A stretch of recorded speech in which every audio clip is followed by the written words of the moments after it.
The Cats of Ulthar. It is said that in Ulthar, which lies beyond the river sky, no man may kill a cat. And this I can verily believe as I gaze upon him who sitteth purring before the fire. For the cat is cryptic, and close to strange things which men cannot see. He is the soul of antique Egyptus, and bearer of tales from forgotten cities in Meroe and Ophir.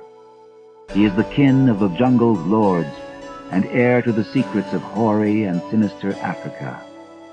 The Sphinx is his cousin, and he speaks her language. But he is more ancient than the Sphinx, and remembers that which she hath forgotten.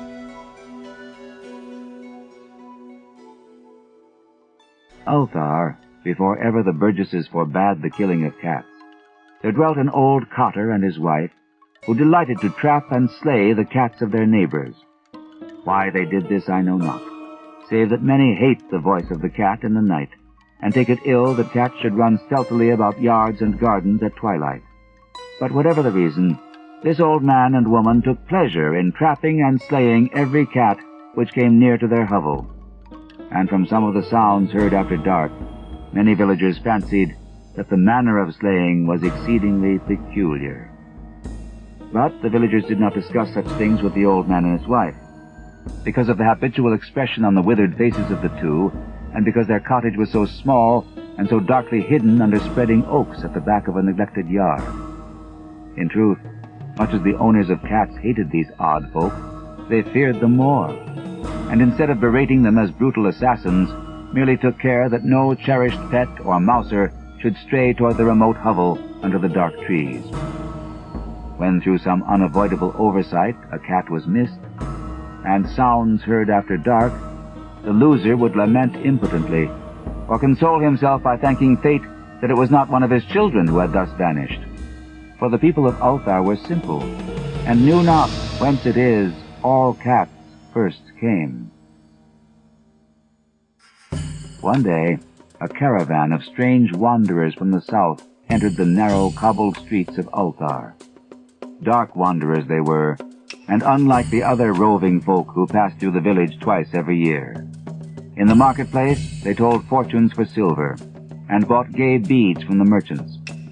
What was the land of these wanderers, none could tell, but it was seen that they were given to strange prayers, and that they had painted on the sides of their wagons strange figures with human bodies and the heads of cats, hawks, rams, and lions.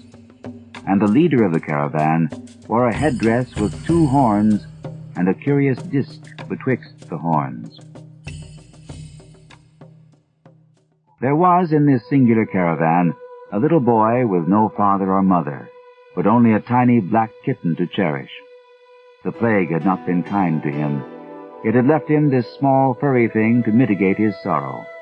And when one is very young, one can find great relief in the lively antics of a black kitten. So the boy whom the dark people called Meanies smiled more often than he wept as he sate playing with his graceful kitten on the steps of an oddly painted wagon. On the 3rd morning of the wanderer's stay in Ulthar, Meanies could not find his kitten, and as he sobbed aloud in the marketplace, certain villagers told him of the old man and his wife, and of sounds heard in the night. And when he heard these things, his sobbing gave place to meditation, and finally to prayer.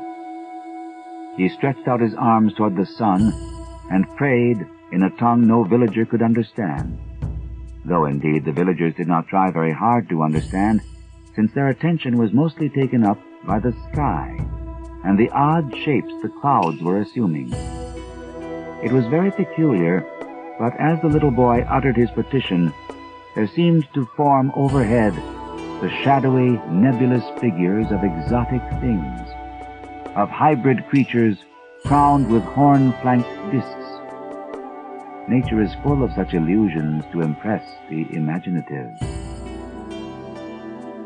That night, the wanderers left Ulthar and were never seen again, and the householders were troubled when they noticed that in all the village there was not a cat to be found. From each hearth the familiar cat had vanished. Cats large and small, black, gray, striped, yellow, and white. Old Cranon, the burgomaster, swore that the dark folk had taken the cats away in revenge for the killing of Meany's kitten, and cursed the caravan and the little boy.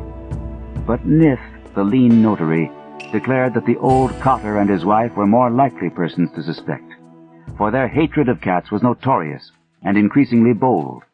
Still, no one durst complain to the sinister couple, even when little Atal, the innkeeper's son, vowed that he had at twilight seen all the cats of Ulthar in that accursed yard under the trees, pacing very slowly and solemnly in a circle around the cottage, two abreast, as if in performance of some unheard-of rite of beasts.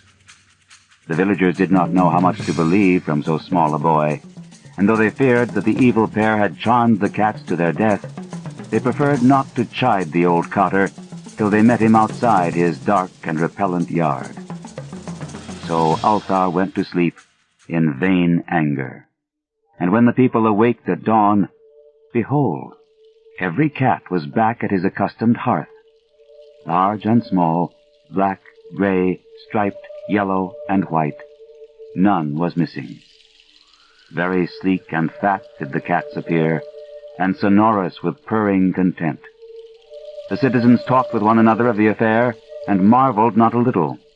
Old Cranon again insisted that it was the dark folk who had taken them, since cats did not return alive from the cottage of the ancient man and his wife. But all agreed on one thing, that the refusal of all the cats to eat their portions of meat or drink their saucers of milk was exceedingly curious. And for 2 whole days the sleek, lazy cats of Ulthar would touch no food, but only doze by the fire or in the sun. It was fully a week before the villagers noticed that no lights were appearing at dusk in the windows of the cottage under the trees.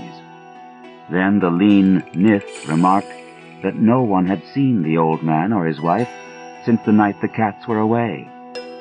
In another week, the burgomaster decided to overcome his fears and call at the strangely silent dwelling as a matter of duty, though in so doing he was careful to take with him Shang the blacksmith and Thull the cutter of stone as witnesses. And when they had broken down the frail door, they found only this: 2 cleanly picked human skeletons on the earthen floor, and a number of singular beetles crawling in the shadowy corners. There was subsequently much talk among the burgesses of Ulthar. Zath, the coroner, disputed at length with Nith, the lean notary, and Cranon and Shang and Thull were overwhelmed with questions. Even little Atal, the innkeeper's son, was closely questioned and given a sweetmeat as reward.